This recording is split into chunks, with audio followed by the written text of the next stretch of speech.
Est-ce que t'as déjà entendu parler de El Grande Toto? Sinon, sur TikTok, je suis sûr que t'as déjà entendu un son passé de Draganov.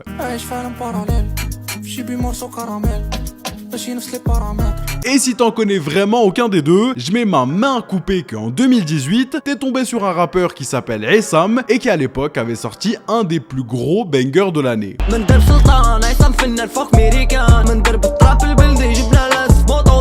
Et si t'en connais vraiment aucun des trois, eh ben... C'est le slam qui fait peur, ça. Hein. Ça c'est le slam qui fait peur. Parce que ces mecs apparaissent très très chauds, ils ont tous un point en commun, ils viennent du Maroc. En vrai, ça fait maintenant quelques années que les rappeurs marocains commencent à prendre de plus en plus de rap sur la scène internationale. Et je te parle pas des French Montana, Hamza, etc. Je te parle des vrais rappeurs marocains qui utilisent un merveilleux langage qu'on appelle Derija.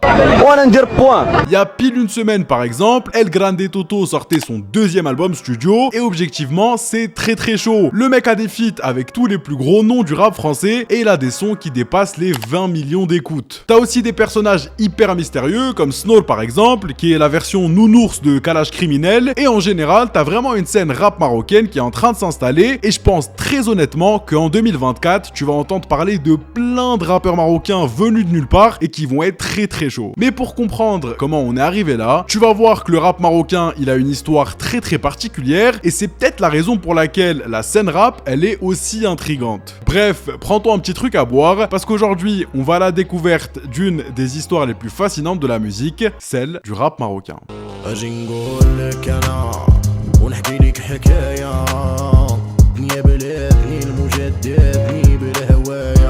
Avant d'arriver en 2023, on est obligé de commencer au début des choses. On est au début des années 90 et à l'époque, au Maroc, le rap c'est loin d'être le genre musical le plus écouté. Alors qu'en France, au même moment, t'as des MC Solar, NTM qui commencent à vendre de plus en plus de disques, au Maroc, le rap il va faire une entrée très discrète avec une danse qu'on appelle le Smurf.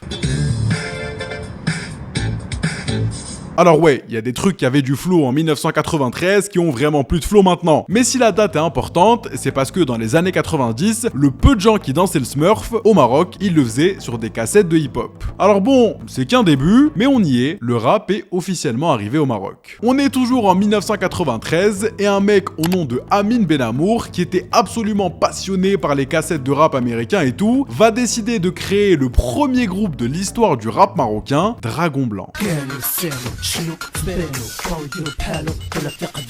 Bon, on va pas se mentir, c'est pas ouf, mais on y est, le Maroc a officiellement son premier rappeur. Le problème, c'est qu'au départ, les médias, la télé, tout ça, ils connaissent pas Dragon Blanc. En fait, c'est même pire que ça. Au Maroc, il y a littéralement personne qui écoute du rap. Dragon Blanc, ils se produisent que dans des boîtes de nuit, en plus, ils rappent que en anglais, alors forcément les gens, le rap, bah ils écoutent pas vraiment. 3 ans après, Amin a quitté Dragon Blanc, il a créé son nouveau groupe AA, il va même signer en label à une seule condition, c'est fini de rapper en anglais, maintenant on veut que tu rappes en marocain. Alors maintenant que c'est en arabe, la télé marocaine, elle va commencer à s'intéresser au rap. Sauf qu'il y a un petit problème, il y a presque personne qui connaît le rap. Et maintenant on passe à une rythmique occidentale, dans un style très marocain et des paroles bien marocaines. C'est du rap, mais...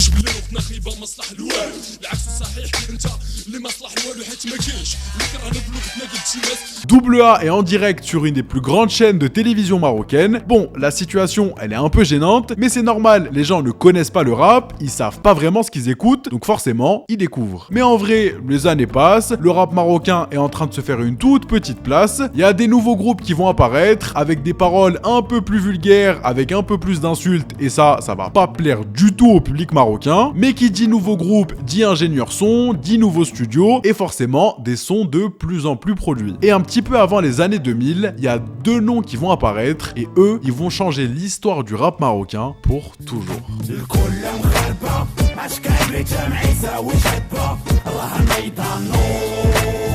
C'est le premier banger de l'histoire du rap marocain. Ça se trouve, tu l'as déjà entendu, mais le groupe lui, il est très connu au Maroc. Ils sont produits par DJ Khaled. Je sais ce que tu vas me demander, est-ce que c'est ce DJ Khaled? God did. Alors non, pour le coup, là c'est DJ Khalid, mais le mec est très talentueux et avec HKN, ils vont ramener une nouvelle patte au rap marocain. Et si HKN arrive comme les nouvelles têtes du rap marocain, un autre monsieur, plus grand, plus dangereux et considéré comme le papa du rap marocain, va lui aussi débarquer et laisser son empreinte pour toujours. Pour le coup, Don Big, il ressemble vraiment à DJ Khaled, sauf que le mec, c'est un grand lyriciste, un vrai antagoniste, et surtout, ça va être un des premiers à beaucoup passer en radio, et en vrai de vrai, ça va devenir la première vraie star du rap marocain. Fun fact, il a fait une caméra cachée en 2013, on lui a fait croire qu'il était kidnappé, etc., et Don Big a failli tuer la moitié de l'équipe technique.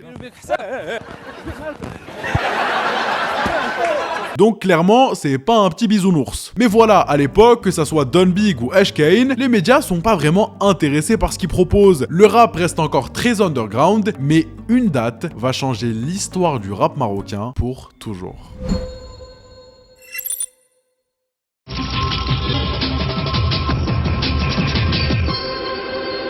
Cinq attentats suicides quasi simultanés à Casablanca au Maroc la nuit dernière. La cible des kamikazes, des hôtels et restaurants fréquentés par les étrangers. Après les drames, au Maroc, le rap il va prendre une toute nouvelle tournure. Les sons deviennent de plus en plus thématiques, les rappeurs ça devient un petit peu les porte-parole de la jeunesse, et en général, il y a de plus en plus de rappeurs marocains qui vont passer en radio, les artistes se font de plus en plus nombreux, bref, le rap il est plus underground.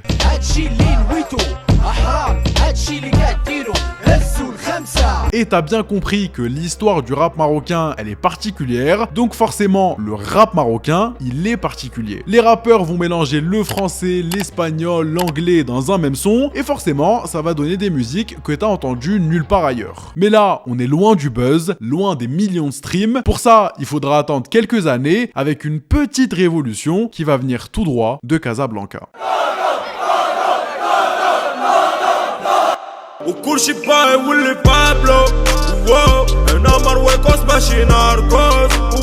El Grande Toto, c'est peut-être le mélange de toute l'histoire du rap marocain. C'est le nouveau visage de la jeunesse, le mec est capable de parler 3 langues différentes dans un seul son, et surtout, il a le talent qui va faire de lui la première vraie superstar du rap marocain. Et El Grande Toto, il est né en 1996, à l'époque, Casa et le rap, ils sont pas encore à son prime, donc lui, il va grandir en écoutant du rap US et du rap français, et il va développer le talent qui va faire de lui le rappeur marocain le plus streamé au monde. 20 millions d'écoutes dans 92 pays différents en 2020, clairement, on n'est plus sur Dragon Blanc. Mais El Grande Toto, il va surtout opter pour un truc que personne n'avait vraiment fait avant lui, il va miser sur les feats. Il a même fait un feat avec Don Big, et maintenant que tu connais l'histoire du rap marocain, franchement, c'est sympa de voir El Grande Toto et Don Big sur le même son, mais c'est avec un autre marocain, un tout petit peu plus petit que Don Big, que El Grande Toto va commencer à faire parler de lui en millions de streams.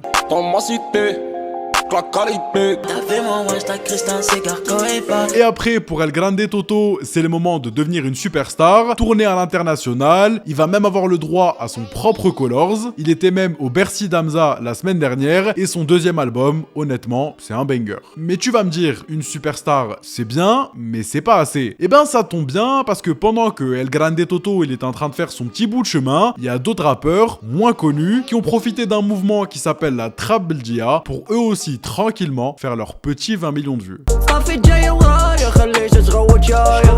En 2018, on est sur une grosse année pour le rap en général. Et en plus, c'était l'époque où t'avais des youtubeurs américains, français qui réagissaient au rap qui venait pas de leur pays. Et forcément, ils tombaient sur un mec qui faisait très bien de la trap et qui le faisait dans 4 langues différentes. Et donc forcément, le son, il a très rapidement percé. Et bref, à partir de ce moment-là, c'est le départ d'un nouveau mouvement qui vient directement de Casablanca, avec plein de rappeurs talentueux qui aussi vont faire leurs millions de vues, leurs millions de streams, etc. Je t'ai mis en description un super documentaire qui vient de chez Yard. Ils sont partis à Casablanca il y a genre 3 ou 4 ans et ils ont fait la rencontre de plein de rappeurs marocains. Ils ont notamment parlé à El Grande Toto et donc c'est hyper intéressant de voir un petit peu comment les gens sur place ont vécu le rap marocain qui passe de 0 à 20 millions de streams. Alors bon, j'ai dû zapper quelques moments de l'histoire du rap marocain parce que je voulais pas te faire un cours d'histoire géo, mais t'as compris que l'histoire elle est vraiment particulière. Le rap marocain il est arrivé très tard par rapport aux autres pays et pourtant aujourd'hui ils ont réussi à passer de quasiment 0 stream à des rappeurs qui arrivent à taper taper 20 millions, 30 millions de vues au calme. Et maintenant que tu connais l'histoire, quand tu vois que le rap marocain, il était vraiment en retard par rapport aux autres gros pays, qu'aujourd'hui, il est capable de faire des dizaines de millions de streams, tu peux te poser la question, est-ce que 2024, ça sera l'année du rap marocain? Je viens de Casablanca, je suis pas un gamin d'en bas. Si mes darons savaient ce que je cachais dans le crâne, je crois qu'ils pèteraient en boulon vu que ce qui est dans mon âme donne un cancer des poumons. Bien sûr, j'ai pas oublié le concours, tu vas le voir juste devant toi, le grand gagnant du pack micro, etc. Félicitations à toi frérot, t'as gagné le pack micro.